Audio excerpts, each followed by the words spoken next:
أعوذ بالله من الشيطان الرجيم. بسم الله الرحمن الرحيم. الحمد لله الذي أنزل على عبده الكتاب ولم يجعل له عوجا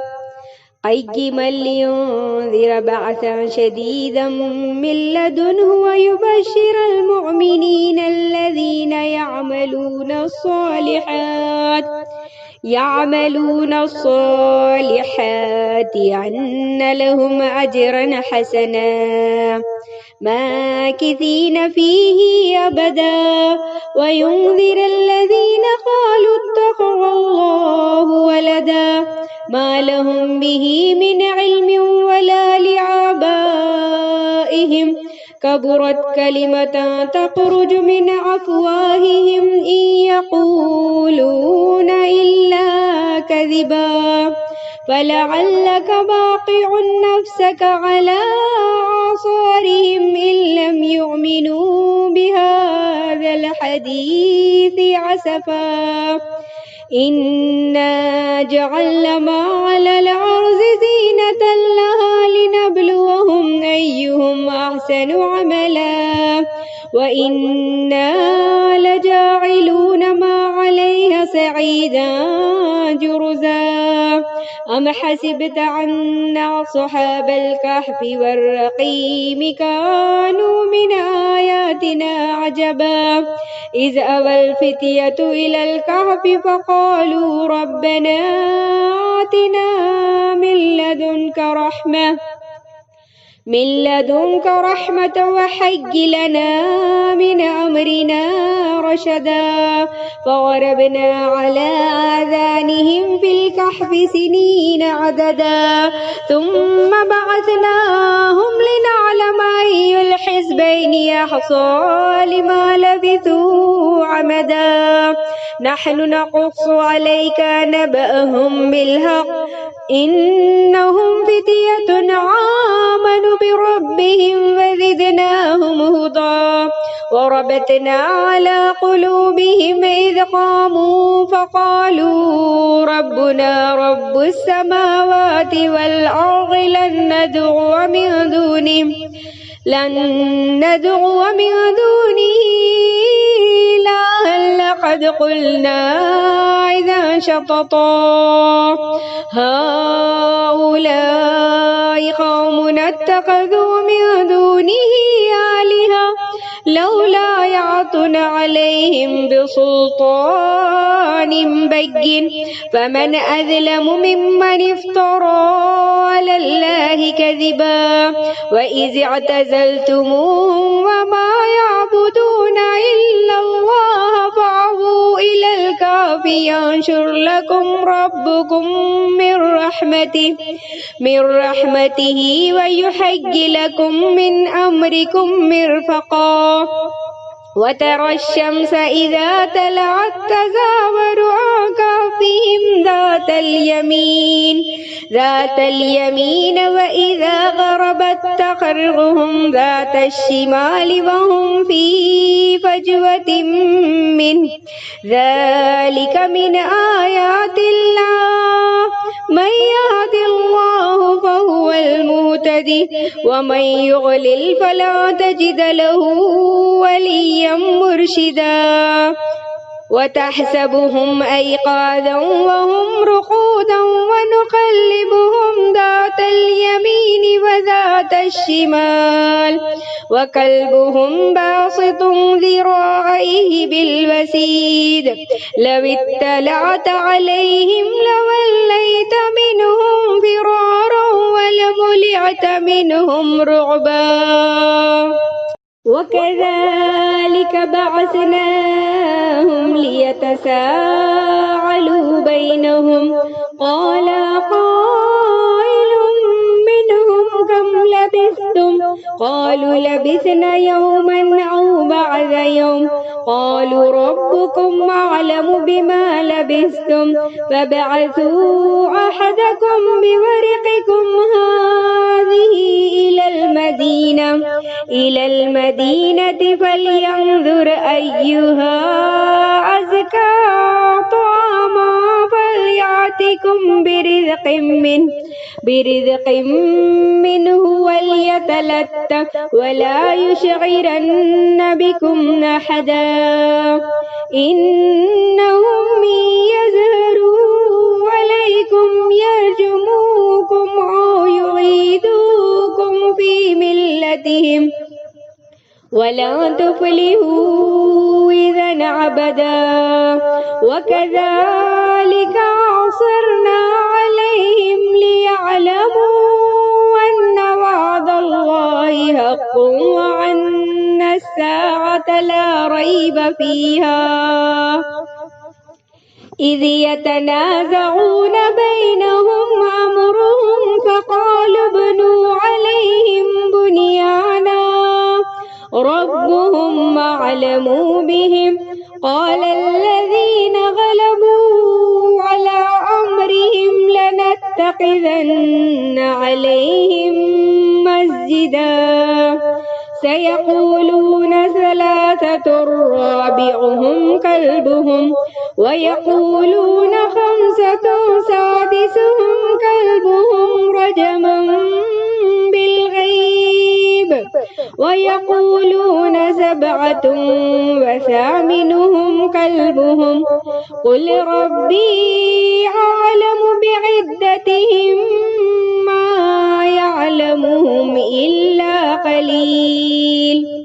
فلا تماري فيهم إلا مراء ظاهرا ولا تستفت فيهم منهم أحدا ولا تقولن لشيء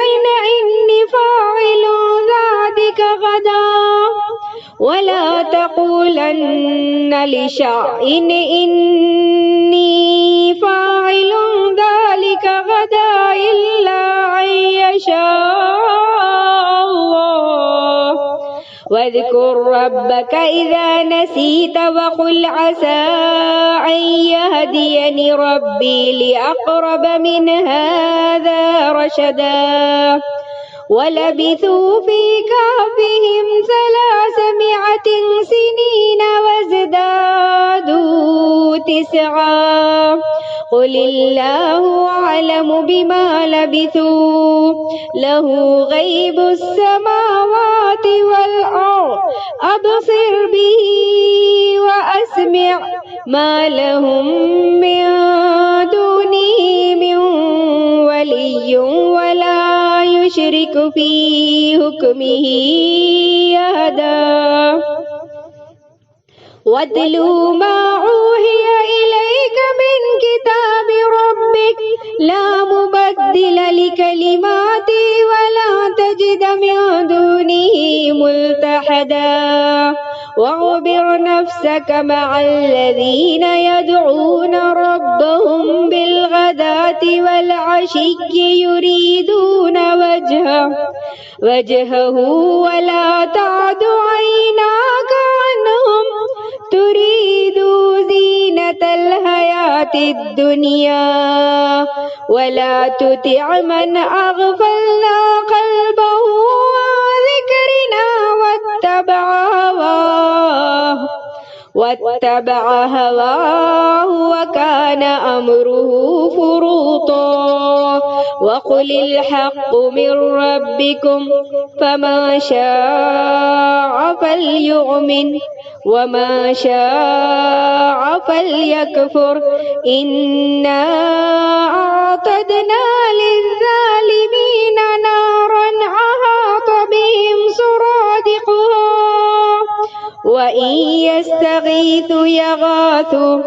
وإن يستغيثوا يغاثوا بماء كالمهل يشوي الوجوه بئس الشراب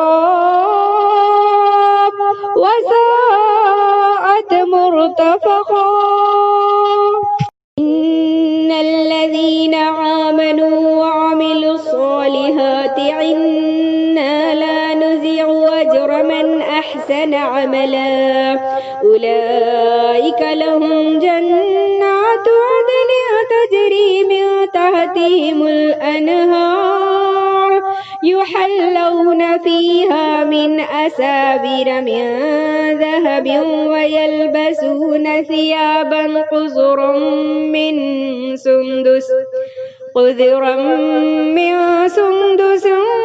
واستبرق متكئين فيها على الأرائك نعم الثواب وحسنت مرتفقا. واضرب لهم مثل الرجلين جعلنا لأحدهما جنتين من أعناب وحففناهما بنخل وجعلنا بينهما زرعا كلتا الجنتين آتت أكلها ولم تظلم منه شيئا وفجرنا خلالهما نهرا وكان له ثمرا فقال لصاحبه وهو يحاوره أنا أكثر منك مالا وأعز نفرا ودخل جنته وهو ظالم لنفسه قال ما أظن أن تبيد هذه أبدا وما أظن الساعة قائمة ولئن رددت إلى ربي لأجدن خيرا منها منقلبا. قال له صاحبه وهو يحاوره وكفرت بالذي خلقك من تراب ثم من نطفة ثم سواك رجلا لكن هو الله ربي ولا أشرك بربي أحدا. ولولا إذ دخلت جنتك قلت ما شاء الله لا قوة إلا بالله إن ترني أنا أقل منك مالا وولدا فعسى ربي أن يؤتيني خيرا من جنتك ويرسل عليها حسبانا من السماء فتصبح سعيدا زلقا أو يصبح ماؤها غورا فلا تستطيع له طلبا وأحيط بثمره فأصبح يقلب كفيه على ما أنفق فيها وهي خاوية على عروشها ويقول يا ليتني لم أشرك بربي أحدا ولم تكن له فئة ينصرونه من دون الله وما كان منتصرا. هنالك الولايات لله الحق هو خير ثواب وخير عقبا. واضرب لهم مثل الحياة الدنيا كماء أنزلناه من السماء فاختلط به نبات الأرض فأصبح حشيما تذروه الرياح وكان الله على كل شيء مقتدرا. المال والبنون زينة الحياة الدنيا والباقيات الصالحات خير عند ربك ثوابا وخير عملا. ويوم نسير الجبال وترى الأرض باذرة وحشرناهم فلم نغادر منهم أحدا. عرضوا على ربك صفا لقد جئتمونا كما خلقناكم أول مرة بل زعمتم أن لن نجعل لكم موعدا. ووضع الكتاب فترى المجرمين مشفقين مما فيه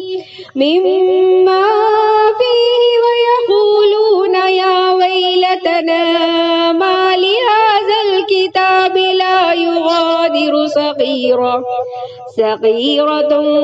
ولا كبيرة إلا أحصاها ووجدوا ما عملوا حاضرا ولا يظلم ربك أحدا. وإذ قلنا للملائكة اسجدوا لآدم فسجدوا إلا إبليس كان من الجن ففسق عن أمر ربي أفتتخذونه وذريته أولياء من دوني وهم لكم عدو بئس للظالمين بدلا. ما أشهدتهم خلق السماوات والأرض ولا خلق أنفسهم وما كنت متخذ المضلين عضدا. ويوم يقول نادوا شركائي الذين زعمتم فدعوهم فلم يستجيبوا لهم وجعلنا بينهم موبقا. ورأى المجرمون النار فظنوا أنهم واقعوها ولم يجدوا عنها مصرفا. ولقد صرفنا في هذا القرآن للناس من كل مثل وكان الإنسان أكثر شيء جدلا. وما منع الناس أن يؤمنوا إذ جاءهم الهدى ويستغفروا ربهم إلا أن تأتيهم سنة الأولين أو يأتيهم العذاب قبلا. وما نرسل المرسلين إلا مبشرين ومنذرين ويجادل الذين كفروا بالباطل ليدحضوا به الحق واتخذوا آياتي وما أنذروا هزوا. ومن أظلم ممن ذكر بآيات ربه فأعرض عنها ونسي ما قدمت يداه إنا جعلنا على قلوبهم أكنة أن يفقهوا وفي آذانهم وقرا وإن تدعهم إلى الهدى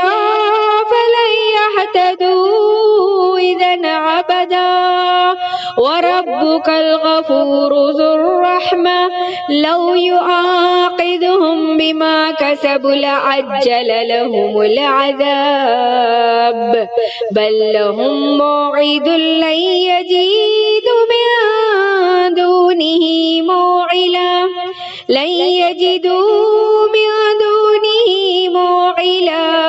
وتلك القرى أهلكناهم لما ظلموا وجعلنا لمهلكهم موعدا. وإذ قال موسى لفتاه لا أبرح حتى أبلغ مجمع البحرين أو أمضي حقبا فلما بلغ مجمع بينهما نسي حوتهما فاتخذ سبيله في البحر سربا. فلما جاوز قال لفتاه آتنا غداءنا لقد لقينا من سفرنا هذا نصبا. قال أرأيت إذ أوينا إلى الصخرة فإني نسيت الحوت وما أنسانيه إلا الشيطان أن أذكره واتخذ سبيله في البحر عجبا. قال ذلك ما كنا نبغي فارتدا على آثارهم قصصا فوجد عبدا من عبادنا آتيناه رحمة من عندنا وعلمناه من لدنا علما قال له موسى هل أتبعك على أن تعلمني مما علمت رشدا قال إنك لن تستطيع معي صبرا وكيف تصبر ما لم تحط به خبرا قال ستجدني إن شاء الله صابرا ولا أعصي لك أمرا قال فإن اتبعتني فلا تسألني عن شيء حتى أحدث لك منه ذكرا فانطلقا حتى إذا ركب في السفينة خرقها قال أخرقتها لتغرق أهلها لقد جئت شيئا إمرا قال ألم أقل إنك لن تستطيع معي صبرا قال لا تؤاخذني بما نسيت ولا ترهقني من أمري عسرا فانطلقا حتى إذا لقي غلاما فقتله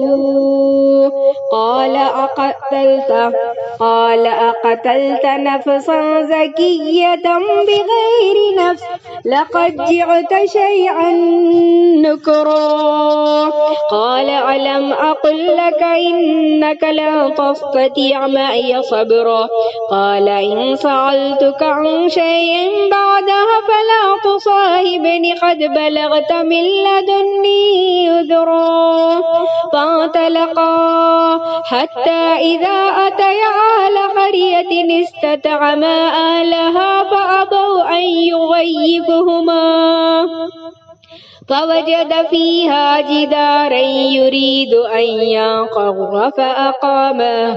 قال لو شئت لاتخذت عليه أجرا قال هذا فراق بيني وبينك سأنبئك بتأويل ما لم تستطع عليه صبرا أما السفينة فكانت لمساكين يعملون في البحر فأردت أن أعيبها وكان وراءهم ملك يأخذ كل سفينة غصبا وأما الغلام فكان أبواه مؤمنين فخشينا أن يرهقهما طغيانا وكفرا فأردنا أن يبدلهما ربهما خيرا منه زكاة وأقرب رحما وأما الجدار فكان لغلامين يتيمين في المدينة وكان تحته كنز لهما وكان أبوهما صالحا فأراد ربك أن يبلغا أشدهما ويستخرج كنزهما رحمة من ربك وما فعلته عن أمري ذلك تعويل ما لم تستطع عليه صبرا ويسألونك عن ذي القرنين قل سأتلو عليكم منه ذكرا إنا مكنا له في الأرض وآتيناه من كل شيء سببا فأتبع سببا حتى إذا بلغ مغرب الشمس وجدها تغرب في عين حمية ووجد عندها قوما قلنا يا ذا القرنين إما تعذب وإما تتخذ فيهم حسنا قال عما ما ظلم فسوف نعذبه ثم يرد إلى ربه فيعذبه عذابا نكرا وأما من آمن وعمل صالحا الحسنى وسنقول له من أمرنا يسرا ثم أتبع سببا حتى إذا بلغ مطلع الشمس وجدها تطلع على قوم لم نجعل لهم من دونها سترا كذلك وقد أحطنا بما لديه خبرا ثم أتبع سببا حتى إذا بلغ بين السدين وجد من دونهما قوما لا يكادون يفقهون قولا قالوا يا ذا القرنين إن يأجوج ومأجوج مفسدون في الأرض فهل نجعل لك خرجا على أن تجعل بيننا وبينهم سدا قال ما مكني فيه ربي خير فأعينني بقوة أجعل بينكم وبينهم ردما آتوني زبر الحديد حتى إذا ساوى بين السدفين قال انفخوا حتى إذا جعله نارا قال آتوني أفرغ عليه قطرا فما استطاعوا أن يزهروا وما استطاعوا له نقبا قال هذا رحمة من ربي فإذا جاء وعد ربي جعله دكا وكان وعد ربي حقا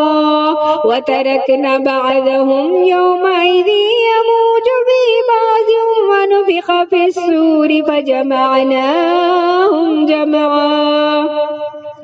وعرضنا جهنم يومئذ للكافرين عرضا الذين كانت أعينهم في غطاء عن ذكري وكانوا لا يستطيعون سمعا أفحسب الذين كفروا أن يتخذوا عبادي من دوني أولياء إنا أعتدنا جهنم للكافرين نزلا قل هل ننبئكم بالأخسرين أعمالا الذين ضل سعيهم في الحياة الدنيا وهم يحسبون أنهم يحسنون صنعا أولئك الذين كفروا بآيات ربهم ولقائه فحبطت أعمالهم فلا نقيم لهم يوم القيامة وزنا ذلك جزاؤهم جهنم بما كفروا واتخذوا آياتي ورسلي هزوا إن الذين آمنوا وعملوا الصالحات كانت لهم جنات الفردوس نزلا خالدين فيها لا يبغون عنها حولا قل لو كان البحر مدادا لكلمات ربي لنفد البحر قبل أن تنفد كلمات ربي ولو جئنا بمثله مددا قل إنما أنا بشر مثلكم يوحى إلي أنما إلهكم إله واحد فما كان يرجو لقاء ربه فليعمل عملا عملا صالحا ولا يشرك بعبادة ربه